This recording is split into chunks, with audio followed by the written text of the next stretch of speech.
Estamos ya de vuelta aquí en Primera Plana en compañía de nuestros invitados, Eric Bornet, corresponsal de la prensa española, de Delia Arrunategui, periodista independiente especializada en economía, y de David Marguerite, presidente y fundador de Europa Data Lab, centro de análisis estadístico sobre Europa.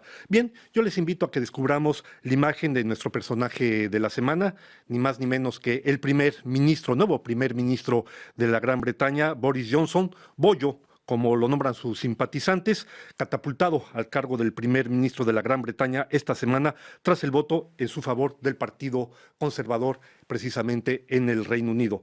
Johnson, lo decíamos, ha prometido que esta vez sí será la buena, que cueste lo que cueste y pase lo que pase, el Reino Unido estará abandonando la Unión Europea el próximo 31 de octubre, es decir, en menos de 100 días.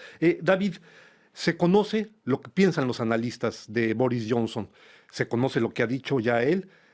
Eventualmente la Unión Europea podría flexibilizar su posición y conceder lo que no le concedió a Theresa May. Pues la verdad que no sé. La verdad que es una pregunta muy difícil porque depende de... Bueno, hay muchas cosas que hay que ver juntos y depende de la imagen que quiere dar la Europa y de qué pueden hacer. Pero creo que, bueno, con este tipo de persona, porque es una persona que dice muchas cosas, lo vemos mucho en los medios y dice y tiene como una manera de decirlo, de ponerse en escena espectacular. Y también hay que estar un poquito cierto con estas personas en el momento de las negociaciones.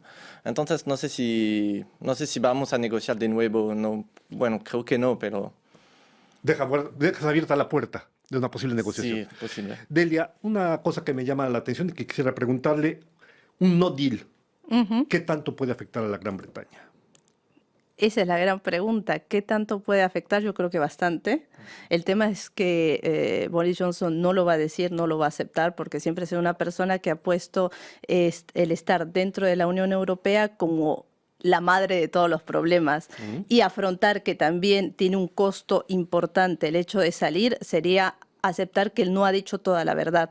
Eso es bastante obvio, pero él aceptarlo directamente ahora en su posición de primer ministro creo que no va a pasar. Creo que las consecuencias serían graves y sobre todo el Congreso no va a aceptar un no deal, la salida dura que le dicen de la Unión Europea, porque ellos están conscientes de lo que puede conllevar y la crisis económica, porque llevaría una crisis económica en el Reino Unido.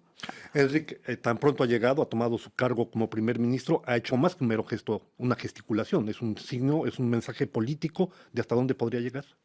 Sí, hombre, el que es evidente es que con el caso de Boris Johnson, a diferencia de la anterior primera ministra británica, Theresa May, Boris Johnson, él ya durante la campaña del referéndum del Brexit, ya se posicionó a favor del Brexit, a diferencia de May, que estuvo en contra del Brexit en este momento. Pero en este caso, al menos, sí que es un dirigente que parece que va en serio a favor del Brexit y que el hecho de amenazar con un Brexit duro, es decir, una salida del Reino Unido sin un acuerdo, puede parecer algo más que un farol, que ya no es solo un farol, que puede ir de verdad, y el hecho de que haya compuesto un ejecutivo solo con dirigentes favorables a la salida del Reino Unido, pues demuestra esta voluntad más firme y que puede hacer dudar un poco más a los dirigentes europeos si hay que negociar un poco más para al final intentar llegar a una salida con un acuerdo, que sería seguramente la mejor solución para ambos lados, tanto para el Reino Unido como para la Unión Europea. Siempre en torno a esta eventual negociación, Delia, el gobierno francés y otros gobiernos de la Unión Europea han sido muy claros, en todo caso han dicho,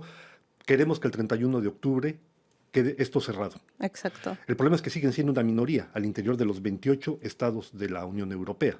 ¿Hasta dónde las posiciones de Francia y sus posibles aliados podrían precisamente llevar hasta sus últimas consecuencias esto? Es decir, no nueva negociación, y pase lo que pase, el Reino Unido se va el 31. ¿Es factible pensar en esto?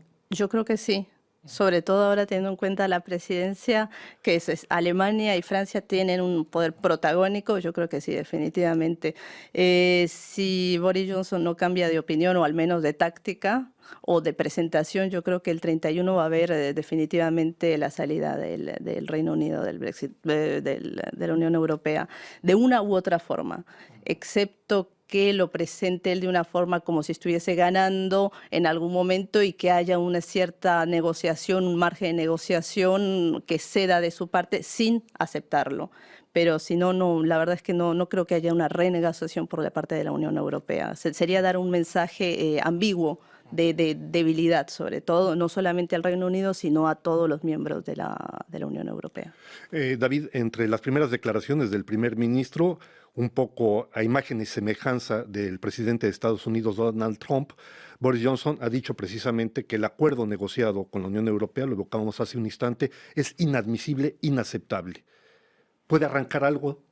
¿Puede arrancar algo al interior mismo de su gobierno, de su gabinete, modificar la posición?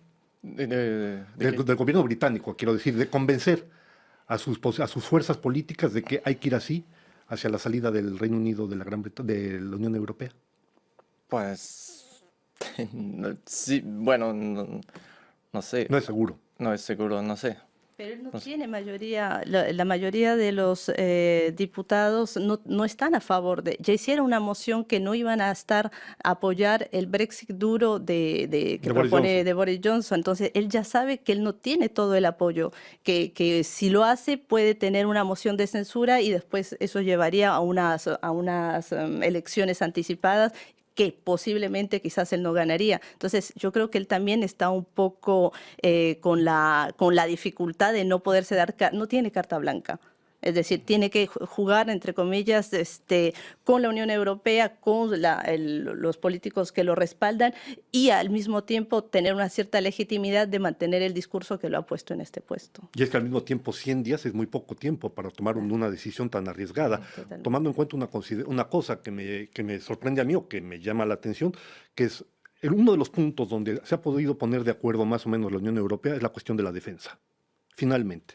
Pero ahí la Gran Bretaña juega un papel fundamental. ¿Cómo se puede uno imaginar una salida del Reino Unido sin un acuerdo, como lo está planteando él, Enrique? Sí, no, a ver, el problema es que una salida del Reino Unido sin un acuerdo sería negativa para el Reino Unido, pero también para la misma Unión Europea. ¿Qué perdería la Unión Europea concretamente? Económicamente, para un país como Francia podría ser una decisión muy negativa, porque Francia exporta mucho en Reino Unido y también importa. Son dos países con relaciones comerciales muy fuertes. Pues Francia seguramente podría ser la gran perjudicada a nivel económico. Y luego también está, como comentabas, la cuestión militar, que también es muy importante, porque de hecho hasta ahora el gran aliado militar en Europa de Francia no era Alemania, era Reino Unido. Eran las dos grandes potencias militares, así que... En el Consejo de Seguridad. Exactamente, en el Consejo de Seguridad de la ONU. Pues entonces, que el hecho de a países como Francia o también Alemania no les interesa romper las relaciones con el Reino Unido. Aunque salgan de la Unión Europea, el Reino Unido seguirá formando parte de Europa y a estos países les interesa mantener relaciones estrechas con este gobierno y por eso al mismo tiempo el Reino Unido amenaza con abrazarse al abrazo de los Estados Unidos, amenaza con este acuerdo comercial entre el Reino Unido y Estados Unidos, una decisión que podría ser, que podría alejar el Reino Unido de Europa, al mismo tiempo que cuestionaría la soberanía del Reino Unido, algo que cuestiona un poco el mensaje soberanista de la gente favorable al Brexit, que muestra que es contradictorio, pero al mismo tiempo es una amenaza seria para Europa, de que el Reino Unido tampoco no sería positivo que se alejara demasiado de la Europa continental. Y hay otro tema fundamental, David, que es la cuestión de la migración, finalmente. Sí, claro. Es una pregunta muy importante, es un desafío que va a venir muy fuerte para la próxima comisión, que va a saber cómo vamos a hacer como toda esta migración que viene, con la migración que viene, ¿qué hacemos? ¿Cómo lo decimos?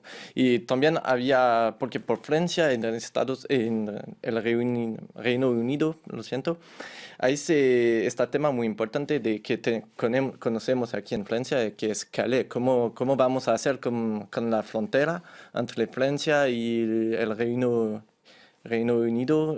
¿Dónde está la frontera? ¿Cómo vamos a hacer con Calais, con los inmigrantes que están ahí, por ejemplo, que quieren todo ir allá? Bueno, es una pregunta muy, muy importante. A este propósito, Delia. Se vienen unos meses bastante complicados para la Unión Europea, el Reino Unido, porque según el discurso que ha dado Boris Johnson ayer o antes de ayer, decía que no quería cambiar todo lo que era el tema de migración, el plan de migración que había hecho Theresa May, quiere rebarajar las cartas. No se sabe realmente cuál es su plan de gobierno porque ha subido sin plan de gobierno. Entonces, es todo basarse en su discurso y sus discursos son bastante llamativos, pero no tienen mucho contenido. Exacto. Entonces, por eso digo, en los próximos meses se va a ver realmente qué es lo que planea hacer y si lo que planea hacer tiene contenido y si tiene las bases como para hacerlo. Cuando se va desmenuzando, se da uno cuenta de todas las implicaciones que esto puede tener. Exacto. Hablábamos de la cuestión militar, hablamos de la cuestión de los migrantes, está la cuestión agrícola también, porque uno de los grandes desafíos que tendrá la nueva Comisión Europea es la renegociación del programa agrícola común. La salida del Reino Unido tendrá también consecuencias sin un acuerdo en este terreno, Enrique. Sí, sin duda. Bueno, y aparte está la cuestión, ¿no?, del mercado europeo, ¿no? Hasta qué punto queda abierta la cuestión del mercado europeo y de las posibles exportaciones agrícolas de la Unión Europea y si la renegociación de la PAC será una de las grandes cuestiones del nuevo mandato de la Unión Europea, donde también tendrán que afrontar una cuestión que incluso con otros países que quizás, bueno, de los cuales también se ha hablado mucho durante estos últimos años, que también son conflictivos para Bruselas, como son los países del este, que serán uno de los grandes desafíos de la nueva reforma agrícola, ¿no?, que parte de esta PAC va a ir a los otros países del este en perjuicio de los países del sur o de grandes países como Francia. Pues en definitiva, sí, no, está claro que la Unión Europea, más allá del Brexit, que es la cuestión más mediática en estos momentos, afronta grandes desafíos durante los próximos años. La amenaza de una desintegración de la Unión Europea aún sigue presente, aunque quizás menos que hace unos años, pero aún sigue presente. Y así que yo pienso respecto, volviendo al Brexit, sería importante que se llegara a una solución acordada o al menos una solución que permitiera pasar página a esta cuestión y que luego los dirigentes europeos pudieran afrontar todo el resto de cuestiones, cuestión migratoria, económica, agrícola, etcétera. Delia, ¿coincide con esta posición de que finalmente es posible que la Unión Europea en un momento dado, dijéramos, se desintegre? ¿Es factible pensar eso rápidamente? Sí, es factible, sobre todo en estos momentos donde hay, ¿cómo se puede decir?, la explosión, entre comillas, de las extremas derechas de países como Hungría, Polonia, desafortunadamente el Reino Unido sí, también que está siendo seducido, Italia. entre comillas, Italia, por supuesto, con Salvini. Hungría, son países que tienen, los gobiernos que tienen un discurso claramente contra la Unión Europea y sí, puede haber una inclusión de por dentro. David, ¿su opinión a este respecto? Pues no estoy tan seguro porque estos países, los países del este, tienen un discurso contra Europa, pero ganan mucho con Europa porque reciben mucho dinero de Europa para ayudar a su economía, para tener más desarrollo. Entonces, no sé, tienen un discurso porque, bueno, hay los habitantes, los ciudadanos, se tienen que hacer cosas por ellos, pero de otro lado hay muchos necesitan problemas, claro. la Europa, entonces... Pues con estas palabras estamos ya llegando, perdonen ustedes, estamos llegando ya al final de nuestra emisión. No me quedo sino agradecerle a Enric Bonet, corresponsal de la prensa española, a Delia Arranutegui, periodista independiente especializada en economía, y a David Marguerit, presidente y fundador de Europa Data Lab, su presencia en nuestros estudios en esta primera plana. A ustedes les damos las gracias y los esperamos aquí la próxima semana.